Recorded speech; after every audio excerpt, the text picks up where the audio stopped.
I am not a historian, but neither are you. So, how about we, the people, learn this stuff together? Welcome to US 101.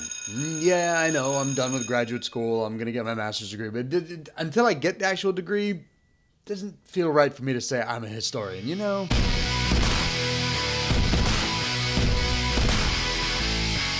Have you guys read the news? Well, I mean, of course you've read the news. There's not much else that we can really do these days. But in case you haven't, big news coming out of Washington, D.C. recently is that the president recently named the new Postmaster General, a.k.a. the person that's going to oversee the United States Postal Service. His name is Louis DeJoy. That's him right there. And he's got quite the resume, y'all. He has like no experience working within the postal service industry or anything like that. But he is a businessman, and he has contributed a lot of money to President Trump and to the Republican Party. So that qualifies you to get a top job, just donating a lot of money. Moreover, in recent days, the Postal Service has come under quite a bit of fire from our Commander-in-Chief. He went ahead and called the Postal Service a, quote, loser, end quote, and nothing more than a, quote, delivery boy, end quote, for companies like Amazon and FedEx. And moreover, the president refused to bail out the Postal Service with a loan of $10 billion until it did something to increase prices to deliver packages for those third-party companies. And I'll be honest with you guys, man, when the president came out with these comments about the Postal Service, and then there were immediately the comments criticizing the president about his comments about the Postal Service, my initial reaction was, who cares? Who cares about the post office? Seriously, like the post office? When is the last time you sat down, wrote a letter with a pen on a piece of paper, folded that piece of paper, put that piece of paper into an envelope, licked that envelope, sealed it shut, found a stamp, put that stamp on the envelope, wrote an address on the front of that envelope, and then walked to your nearest mailbox and put that envelope in the mailbox so that it would be delivered to the recipient you intended it to go to? Everyone sends everything via email these days, which is already faster and cheaper, and on top of that, you don't need to use a stamp. Stamp! Who is it? How much does a stamp even cost these days? Do you know? Because I have no clue. Also, you ever been to some of these post offices, man? It is the worst experience. There's usually only one desk clerk, and they're just sitting there looking super depressed that they're there at all, and usually you have to stand in line most of the time behind like super old people. They're just shuffling along, very gingerly as they try to make their way up in line, and somehow, for some reason or another, they have like 22 packages with them, all going to different locations. So yeah, when all this news first came out about the post office, I'm like, yeah, all right, makes sense, because the post office seriously needs to get it together, because it is seriously out of date. But then started thinking about it, started doing a little bit of research, a little bit of reading about the topic, because that is what I do. And while the post office, the Postal Service is probably something you never think about or think very little of, in reality, the Postal Service has its roots deep in American history, and it could be argued that the Postal Service connected the United States of America. In fact, the first post offices, guys, were created before the United States even became the United States. Case in point, in 1639, the state of Massachusetts created the first postal service that allowed colonists that were living in North America, in the New World, to be able to send correspondence, parcels, packages, letters, so on, back to England. And this Massachusetts post office, guys, was located in Boston, but it wasn't actually a post office. It was actually a tavern that was run by a man named Richard Fairbanks. And if it sounds kind of weird that a tavern would be the place that you would send your mail and collect your mail from, think about it, it's actually not that weird. See, because back then, guys, the tavern was a hub of community activity. People would gather at the tavern to exchange ideas and to talk about the news of the day. So using a tavern, a community hub, to send and receive mail actually made sense. Now, an actual post office wouldn't be created until 1683 in the colony of Pennsylvania, and it was started by William Penn, the founder of said colony. But as the colonies continued to become more populous, the need to send mail between these British colonists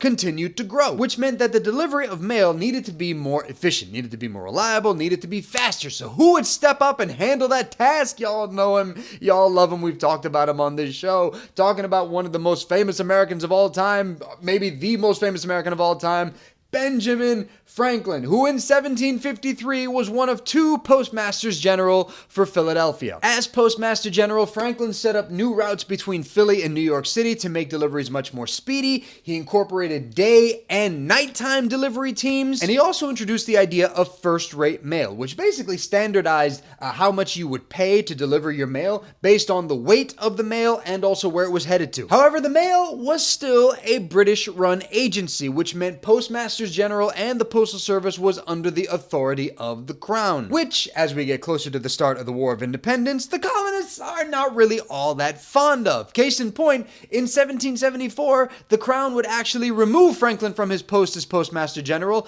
because of his revolutionary activities. But Franklin wouldn't be without that job for very long, because a year later, in 1775, the Continental Congress would establish its own post office and install Benjamin Franklin as the first Postmaster General for all 13 colonies. Now, Franklin would only hold that job for 1 year, up until 1776, when he was sent off to France to be a diplomat. But in his 1 year as Postmaster General, he made quite a few changes. Not only did he establish regular mail service between the colonies and England, but he would also set up routes that would run all the way from Florida to Maine. Now, just how important was a postal service in the new United States of America? It was so important that the Congress put specifically in the Articles of Confederation that the government, quote, shall also have the sole and exclusive right and power of establishing or regulating post offices from one state to another throughout all the United States, and exacting such postage on the papers passing through the same as may be requisite to defray the expenses of the said office. And then later, in 1789, at the Constitutional Convention, the delegates would take all those wonderful flowery words that were written about the post office in the Articles and significantly simplify it. So if you look at the Constitution today, specifically Article 1, Section 8, it says that the Congress has the power to, quote, establish post offices and post roads, end quote. Told you it was simple. Now, this line in Article 1, Section 8 is known as the Postal Clause, and it's important for a couple reasons. First, by 1789, throughout all 13 now states, there were only 75 post offices. So implementing a postal clause within the Constitution recognized the importance of establishing such an institution. Why is it so important? Because post offices connected the nation. Establishing post offices around the new United States gave Americans a way of being able to receive information quicker, okay? Now that America was America, it was a brand new nation, Americans are obviously curious as to what exactly is going on in the building of said nation. So in 1792, the Postal Act was passed, and it did a few things. First, the cost of sending newspapers remained a low price, and the reason was so that anybody could afford to read the information that was being printed by a free press, not just the people that could afford to read a newspaper. Anyone could read it now because the cost was so low. Additionally, giving Congress the ability to establish post roads now created brand new routes that connected towns, connected states, connected people together. But connecting the Atlantic side of the United States, where, America begins, was only the beginning for the Postal Service. As the country expanded westward in the 19th century, mail and information also had to make its way out west so that it could reach Americans that were heading in that direction. New routes heading west were established by the Postal Service so that mail and information, packages, so on and so forth, could make its way toward the Pacific, especially to places that were initially difficult to reach, places like the Oregon Territory and California. This included mail by ship, which took the longest because there's no Panama Canal in the 19th century, which meant boats would have to go from New York to Panama, then from Panama take a railroad across Panama, then take another ship from Panama to San Francisco. It was a whole to do. But then there were also two stagecoach routes that were established. One was known as the Southern Route and the other the Central Route. Now at the time, experts determined that the Central Route was significantly faster than the Southern Route, but they said that the Central Route couldn't be used year-round. And when stagecoaches used the Southern Route, to get mail from east to west, it would take about roughly 25 days. But the Central Route would be open for year-round use thanks to a group of riders that were established in 1860 known as the Pony Express. The Pony Express was something that only lasted for about a year and a half, from 1860 to 1861, but it proved that the Central Route could be used year-round as well, because the riders of the Pony Express, which were about 80 to 100 riders that made up the company, they showed that using the Central Route, they could get mail from east to west on the back of horses in 10 days. So not only was the central route faster than the southern route, but it also was vital to get that information out west because remember, 1860, 1861, what's happening at this time?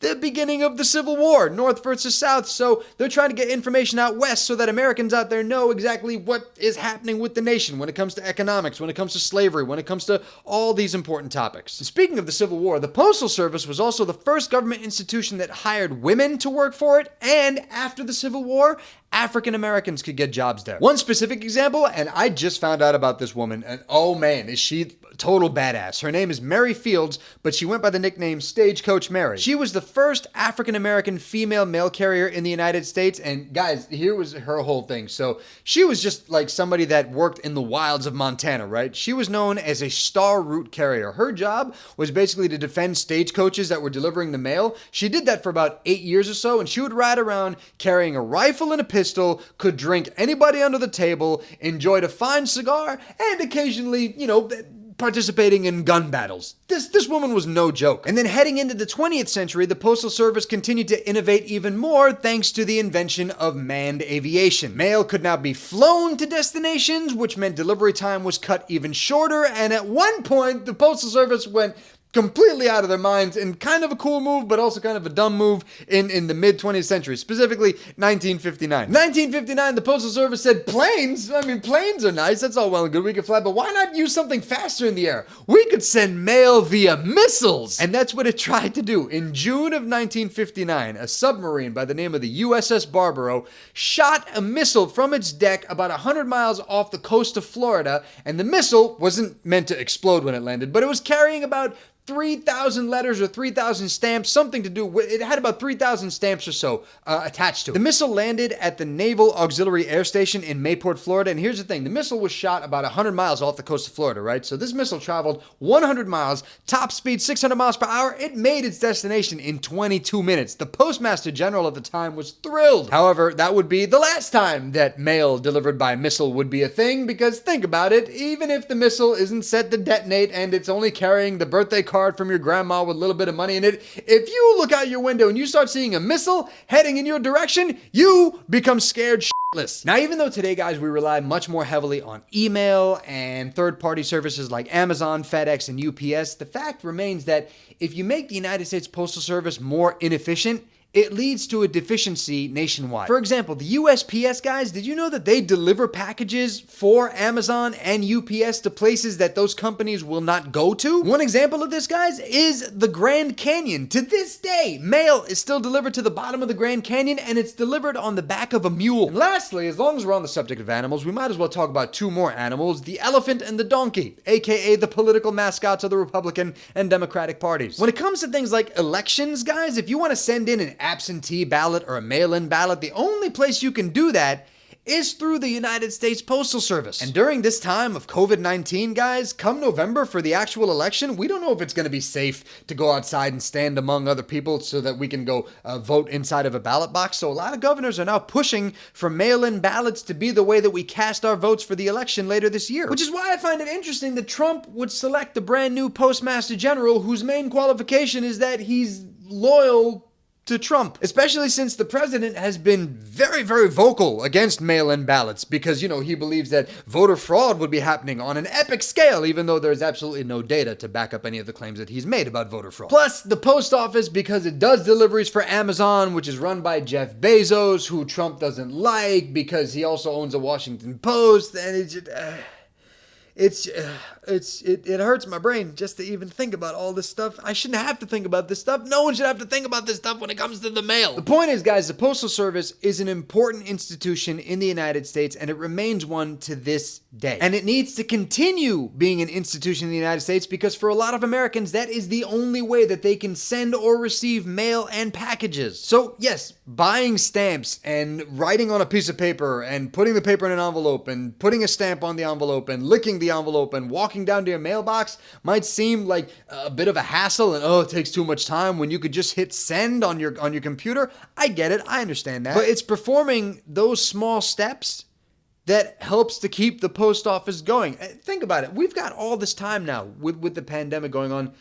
When's the last time you actually sat down and wrote somebody a letter? Do you know how cool it is to actually get mail that isn't like, like a bill or a flyer that shows up or a catalog that shows up in the mail? If you ever get personalized mail, you get this little flutter of excitement. Like, oh, this is kind of cool. Like, I wonder who wrote to me. And that, my friends, is it for this episode of US 101. Thank you guys so much for hanging out with me this week. Really do appreciate it. Thanks to all of you that have continued to subscribe to the channel, liked the videos, left comments, shared the videos with your friends. I sincerely appreciate the ongoing support. As always, guys, you can hit me up on social media, Twitter, Facebook, Instagram, all those links down below in the description box. Guys, I'll see you next week for a brand new episode of US 101. Until then, I am all done. Maybe I'll establish a P.O. box.